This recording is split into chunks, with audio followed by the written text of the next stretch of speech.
Hello Warangal, welcome back to my channel Warangal wonders 143. ఈరోజు మన ఛానల్లో మీకోసం నేను తాత్కాలిక బస్ స్టాండ్ చూపించబోతున్నాను. తాత్కాలిక బస్ స్టాండ్ అంటే ఏంటి అనుకుంటున్నారా? మన వరంగల్లో ఉన్న పాత బస్ స్టాండ్ని కూల్చేసి ఇప్పుడు కొత్తగా నిర్మించడానికి ప్రారంభించారు.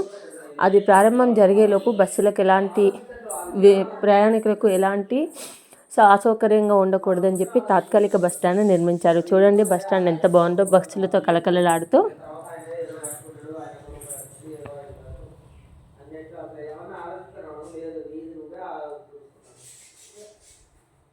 కొత్త బస్ స్టాండ్ ప్రారంభమయ్యే వరకు ఈ పాత బస్ స్టాండ్ని తాత్కాలికంగా వాడుతూ ఉంటారు.